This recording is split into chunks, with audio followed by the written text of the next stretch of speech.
Գործք առաքելոց, երկրորդ գլուխ։ Պենտեկոստեի օրերը լրանալուց հետո բոլորը միասիրտ ու միատեղ էին։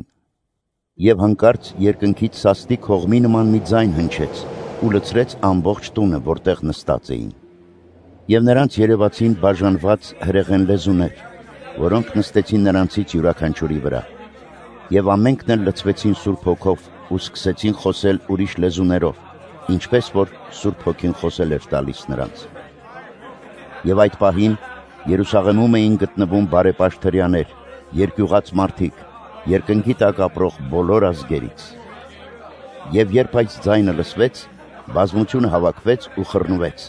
որովհետև լսում էին, որ նրանք խոսում էին իրենցից յուրաքանչյուրի լեզվով։ Ամենքը սքանչանում էին և զարմանում, ասելով միմյանց. Չեք տեսնում, բոլոր այս խոսողները գալիլեացիներ են։ Բայց մենք ինչպես ենք նրանց լսում մեր յուրաքանչյուրի բարբառով, որի մեջ ծնվել ենք։ Մենք պարթևներ, մարեր ու իլամացիներ։ Միջագետքում, Հրեաստանում, Գամիրքում, Պոնտոսում, Ասիայում, Փրյուգիայում և Պամփյուլիայում, Եգիպտոսում և Կյուրենիայի հարևան Լիբիայի շրջաններում բնակվողներ, հռոմեացի եկվորներ, թե հրեաներ և թե հրեության դարձածներ, կրետացիներ ու արաբներ, և լսում ենք, որ նրանք մեր լեզուներով խոսում են Աստծո մեծագործությունների մասին։ Բոլորը սքանչանում էին, զարմանում և միմյանց ասում. Ինչ կարող է լինել սա։ Իսկ ուրիշներ ծաղրելով ասում էին. Հարբած են։ Պետրոսը 11-ի հետ վեր կենալով բարձրացրեց իր ձայնը և ասաց. Ով հրեաստանցիներ և ամենքդ, որ Երուսաղեմում եք գտնվում,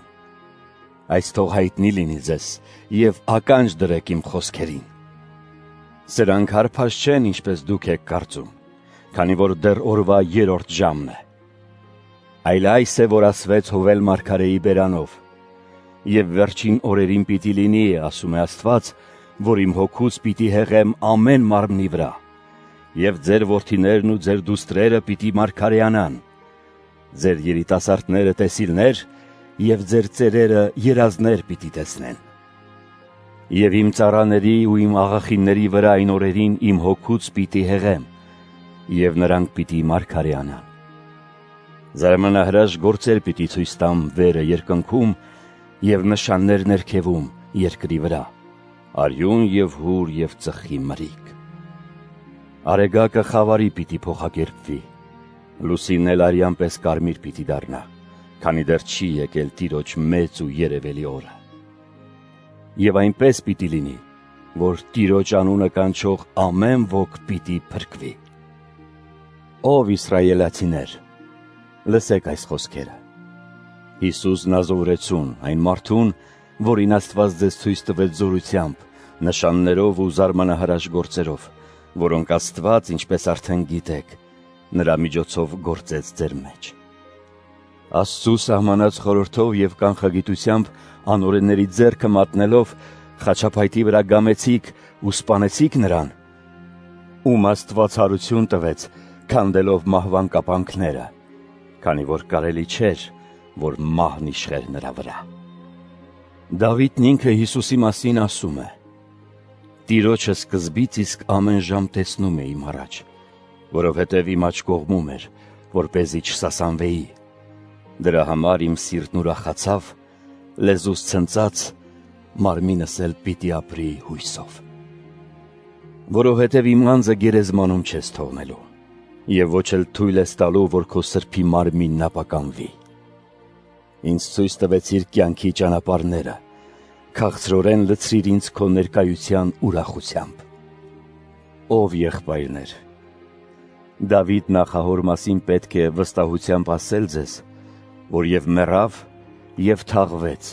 ու նրա գերեզմանը կա մեր մեջ մինչև այսօր։ Բայց որովհետև նա մարգարե էր,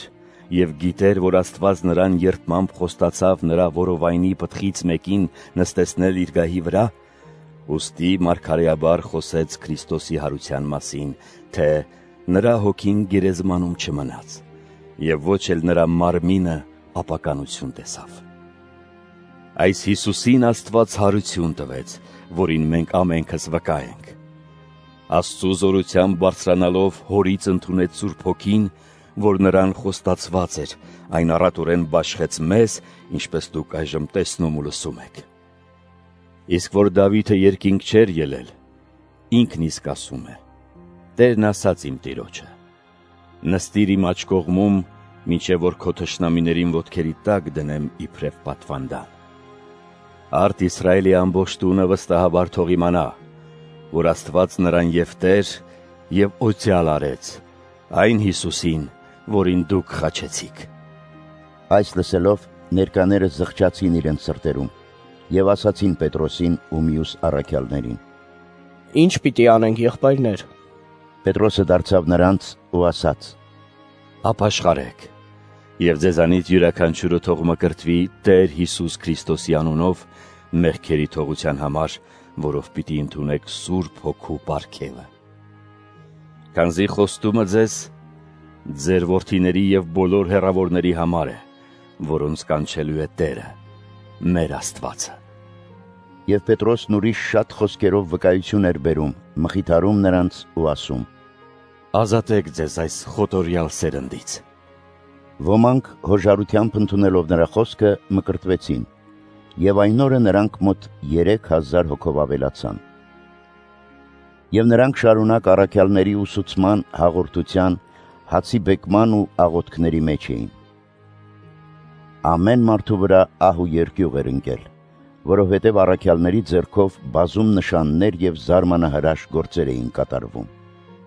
Իսկ հավատացյալներն ամենքը միասին էին, եւ նրանց ունեցվածքն էլ ընդհանուր էր։ Նրանք վաճառում էին իրենց կալվածքներն ու հարստությունը եւ բաժանում բոլորի, ում ինչ որ պետք լիներ։ Ամեն օր վաղ առավոտյան միասին էին գնում տաճար, իսկ հացի բեկումը տներում էին կատարում, ուրախությամբ իրենց կերակուրը ճաշակելով։ Սրտի պարզությամբ օրհնում էին Աստծուն եւ ամբողջ ժողովրդի մեջ հարգանք էին վայելում։ Եվ Տերն օրեցօր նրանց խմբին փրկվածների էր ավելացնում։